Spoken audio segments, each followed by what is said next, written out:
para te obedecer e nos humilhar. Vem provar nossas obras com tua santa luz e palavra.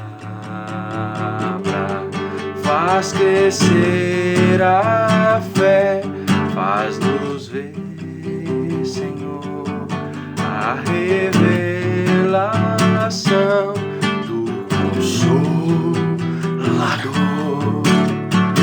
Fale, ó Deus, e convença-nos do pecado em nós, santifica-nos.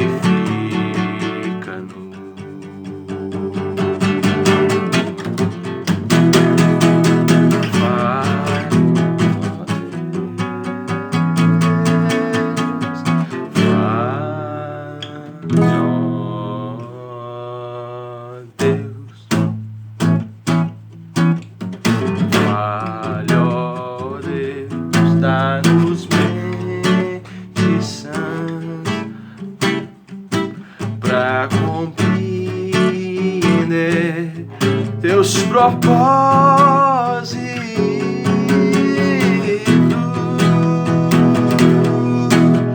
que são fiéis desde a criação e se para sempre.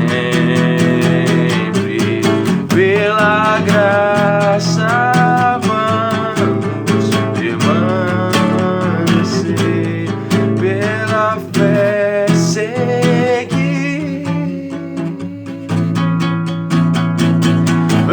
amparados em ti. Falho, ó Deus, é tua igreja ouvir tua glória encher toda a terra.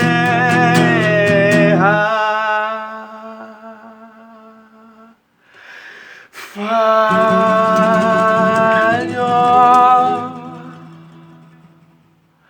Deus, é tua igreja ouvir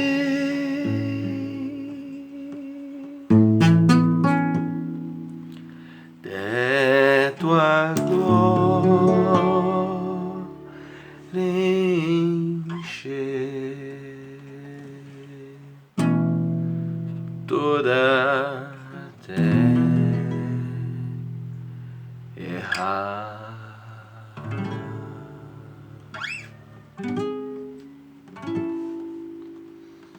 Fale, ó Deus. Bom dia, bom dia, bom dia, bom dia.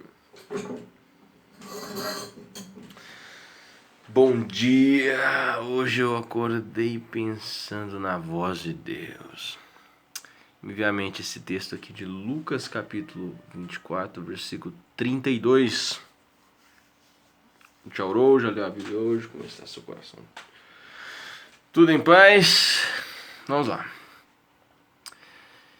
E questionaram-se entre si: porventura não nos queimava o coração? Porventura não nos queimava o coração quando Ele, durante a nossa jornada, nos falava, quando nos explicava as Escrituras?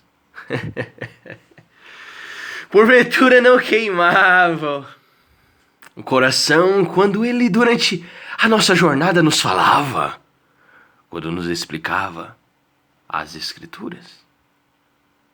Sabe como deve ter sido isso? Imagina aquelas pessoas na incredulidade, com medo, duvidando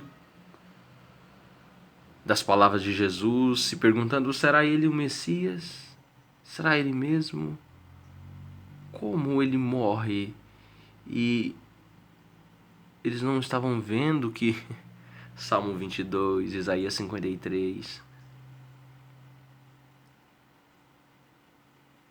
Eles não conseguiam ver. Então,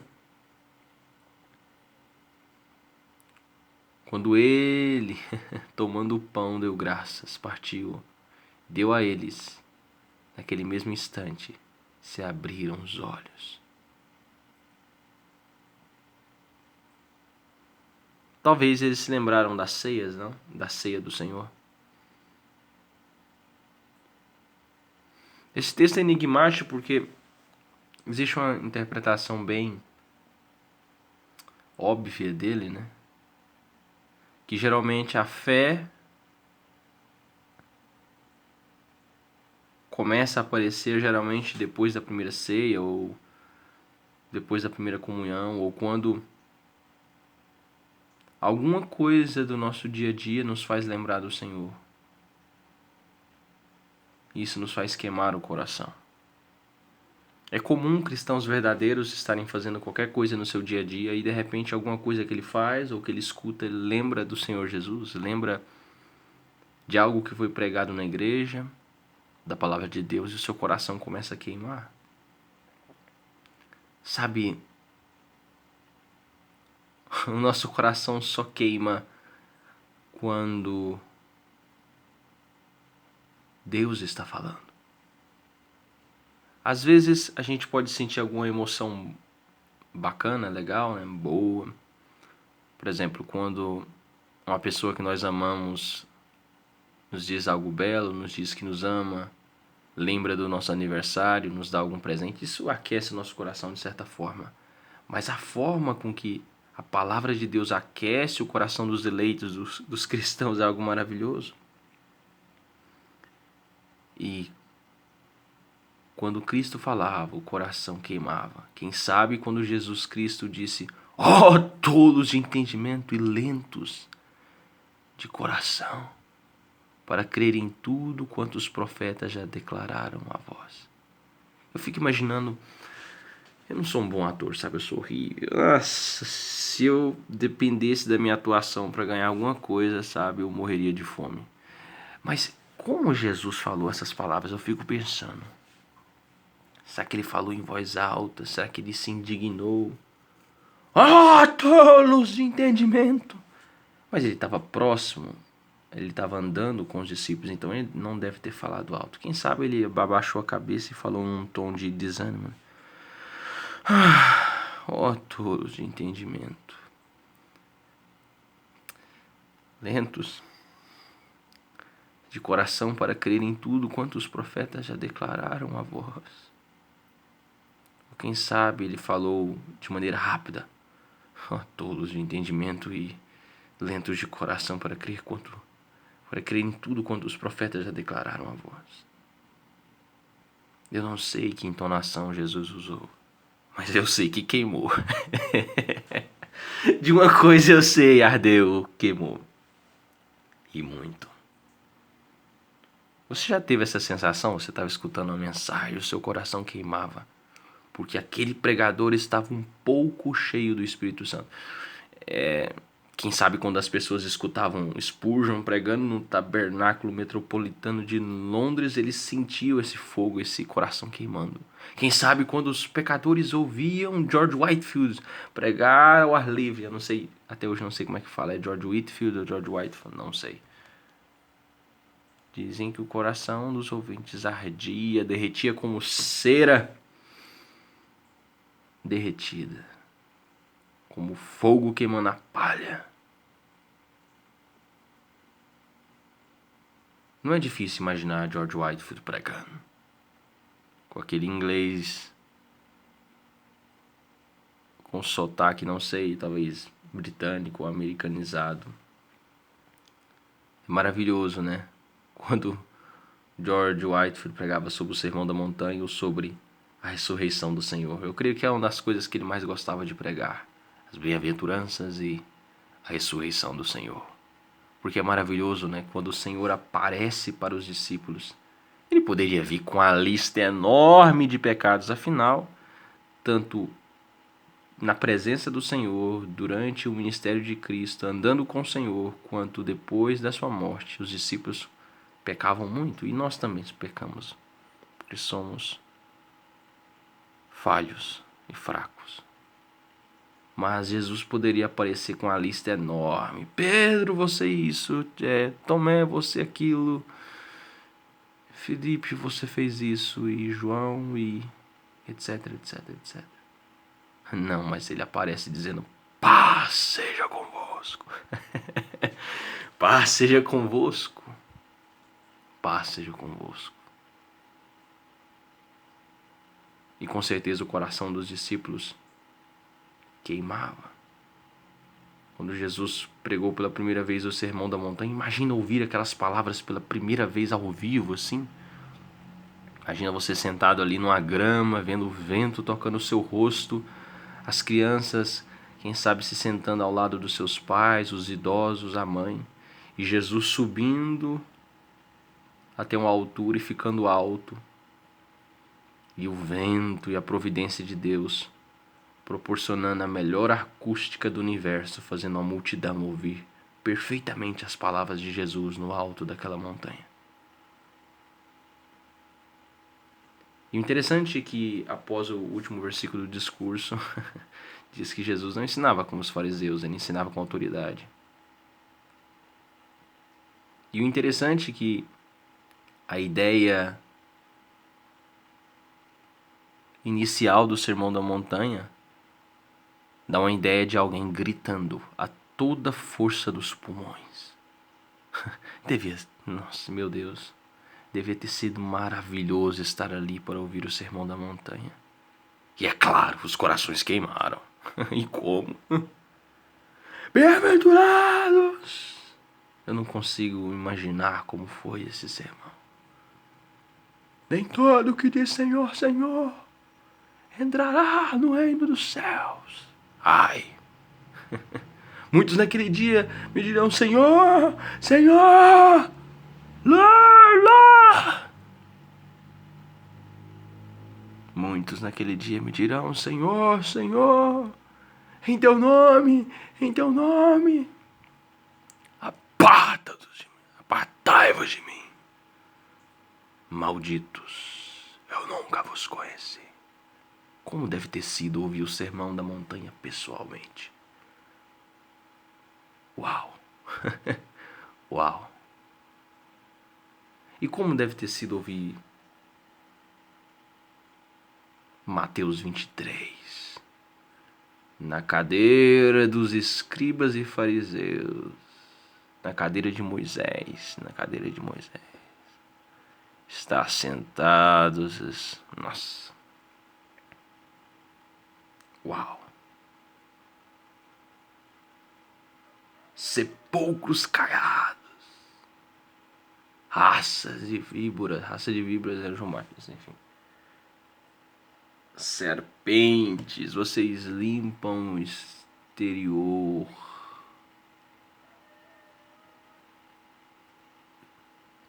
Jerusalém, Jerusalém, que mata e apedreja. Devia ter sido maravilhoso escutar esse sermão ao vivo. E como deve ter queimado. Então aqui nós vemos um déjà vu. Enfim, meu francês é horrível. Nós vemos um déjà vu. Déjà vu. E quem sabe quando o Senhor deu graças, eles devem ter dito: é o Senhor. Porque eles não conheciam ninguém que dava graças, que agradecia antes de comer. E ainda mais daquela forma. Eu imagino Jesus pegando qualquer alimento antes de comer, levantando alto, fechando os olhos, sem pressa, fazendo uma oração com bastante calma. Quando ele abriu os olhos, todos os discípulos sabiam que não era apenas um homem orando, é o próprio Deus orando. E quando eles viram aquilo,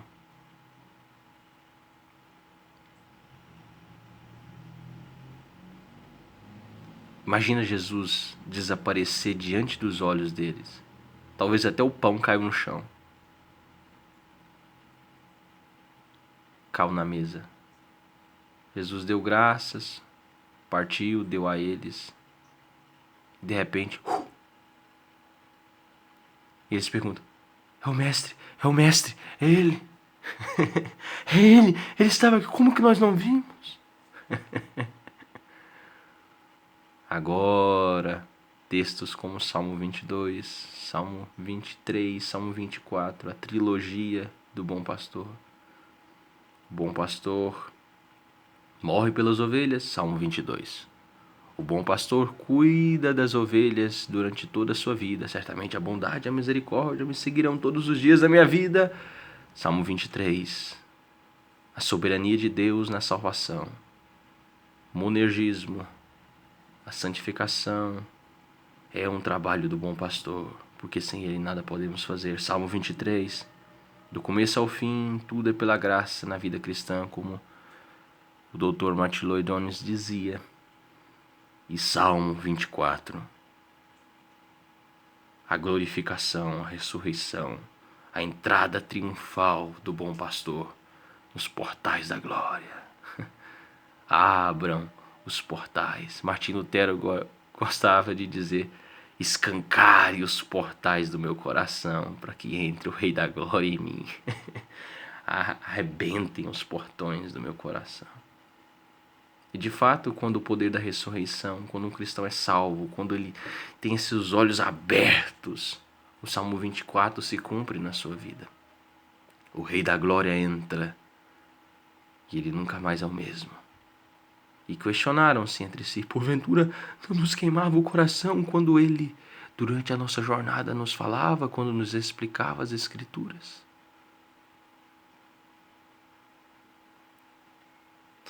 A visão espiritual, quando nós vemos as maravilhas da lei de Deus, sabe? Quando nossos olhos são abertos, é algo maravilhoso. É como se alguém te contasse um enigma maravilhoso e quando você o entende, você fica boquiaberto. Como eu não entendia isso? Como eu... Sim, também as Escrituras. Quando nós vemos que é tudo sobre Jesus, a serpente de bronze levantada no deserto, que o próprio Senhor cita em João capítulo 3. O tabernáculo, sabe? Os pães. Jesus disse: eu sou o pão da vida. O candelabro, eu sou a luz do mundo. A lâmpada da pia de bronze apontava também para a palavra de Deus que nos lava diariamente. Você chegava até a pia e ela era feita de um metal polido e você via o reflexo. Assim também a palavra de Deus. Toda vez que você chega até a palavra de Deus, você vê os seus pecados e você se lava. O cordeiro sacrificado também apontava para Jesus Cristo. Eis o cordeiro de Deus que tira o pecado do mundo. As cores do tabernáculo, os 4 evangelhos. A arca, os querubins. Tudo é sobre Jesus. Quão maravilhoso é quando nós começamos a ver Jesus em cada página da Bíblia. Entendemos que desde Gênesis é tudo sobre Ele. Lembra o que Adão e Eva tentaram fazer? Somente o Cordeiro de Deus pode cobrir a nossa vergonha. Adão, onde estás? Adão, onde estás? E hoje essa pergunta também é feita a você. Onde você está? Onde você está? Para onde você está tentando ir? Por que teu coração não queima quando o Senhor fala? Como Paulo escreveu aos Gálatas: o que vos seduziu, Gálatas? Ó tolo, ó insensatos, Gálatas. Vocês viram Cristo crucificado. O que vos seduziu? O que vos enfeitiçou? O que fez o teu coração parar de queimar por Ele? Que hoje o Espírito Santo traga luz ao seu coração para que você se arrependa. E que você possa entender, sentir e viver. Não em descrença, em falta de fé. Duvidando, sabe? Será que Ele é mesmo Deus? Será que Ele mesmo ressuscitou? Sim, de fato Ele vive. Ele vive. Ele vive, aleluia. Amém. Fale, ó Deus.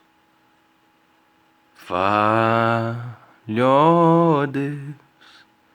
Até tua igreja ouvir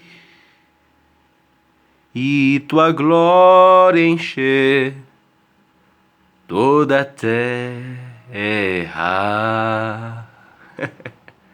Tenha todos um maravilhoso dia. Feito livre, só lhe deu glória.